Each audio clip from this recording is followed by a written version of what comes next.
A new American revolution has begun, not against the forces of a colonial kingdom, but a rebellion against an oppressor that has risen among us. It is not a foreign invasion we have to fear, rather the threat of a force within our nation that has usurped what was once a dream of having the greatest democracy ever known to man. We now live in a world where the population has grown exponentially, and the planet is running out of resources to sustain us all. We in the inner city and those struggling in the suburban ghettos may not realize it yet, but make no mistake, the people who control the technology and run every enterprise that makes up our world have seen this coming for a long time. The ideas of renewable energy, global warming, the idea of collectively working were purposefully bought out, derailed, demonized, or corrupted in favor of an economic structure designed by a monetary caste system. In a desperate attempt to convince us that we need to maintain that extravagant existence, they've pretended we might share in their dream, that we can justify any inhumanity in its name. Out of this blind ignorance was born the curse of slavery. Many of the founders of this nation were themselves Masons. That is not a left-wing or right-wing conspiracy theory. It is a widely known and accepted fact. So then explain to me how a nation founded by men who not only understood the long and complicated history of Europe, but also that of Africa, could permeate such a lie in convincing the American public that one race of men was superior and one inferior. When in fact we know that all the early men, the people who created civilization, every aspect of what we see today, the foundation of all modern human life, were from Africa. The greatest cowardice, of course, came not with slavery itself, unfortunately, but with the excuses for slavery. For if America had been as brave as the Roman Empire and all other empires that had come after her, and claimed, no, we were just stronger, and that's why we took you, then when slavery was over, racism would have probably followed in suit. But instead, it was the social lie, the religious lie that was told, that stayed in the minds of people, that separated one human being from another, in order to distract us from the issues of class and freedom. They created issues around religion and race to dominate the world for centuries to come. Some claim that they respect the culture of life in this country. They cry out for the indignity of children that are slaughtered before they are born.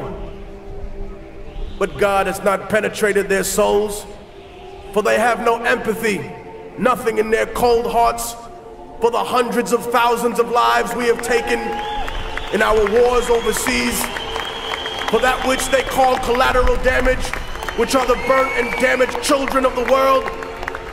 They have no prayers for them, only snide commentary on the internet and laughter in their hearts, and yet you claim to be one with God.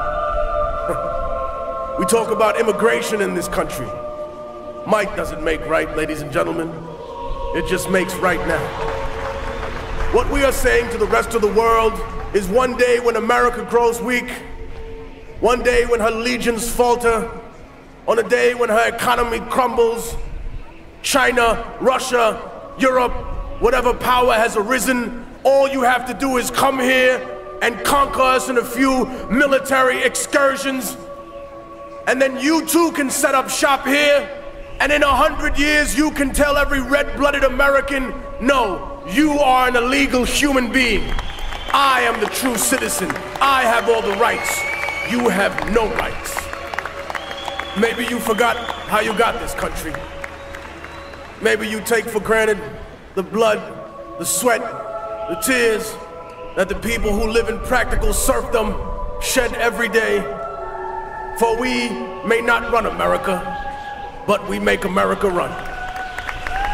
We talk about the law, yet how many indignities have been legal in the past? How many treaties with Native American people have we broken? How many international laws have we violated? And speaking of laws, how can a corporation be regulated by a government that is funded and controlled by corporations? How can there be accountability for people who see a profit margin above the lives of Americans, above the lives of human beings in other countries? We have taken the soul out of ourselves and placed them inside machines. My words, of course, will be marginalized, demonized in typical fashion. Anytime you dare to question the power structure, they say you hate America. No. I love this country. I see its beauty every day in its people. And I love it a lot more than those that have abandoned the American worker, that have chose to exploit and try and take away every single benefit that she has. Those that attempt to make excuses for every atrocity committed in the name of supposed freedom.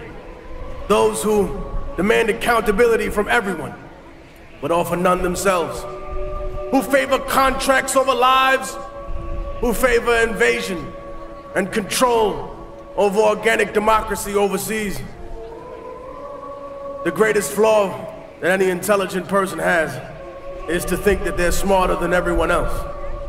And so, as the government has planted its spies amongst us, we have planted our spies among them. They have infiltrated every branch of the American government. They have retrieved names, data, hard numbers, the paper trail that will expose those that truly control this country, those that control the political parties, those that control the oil industry, the energy, those that stand behind the companies, faceless, whose names have never been revealed until today.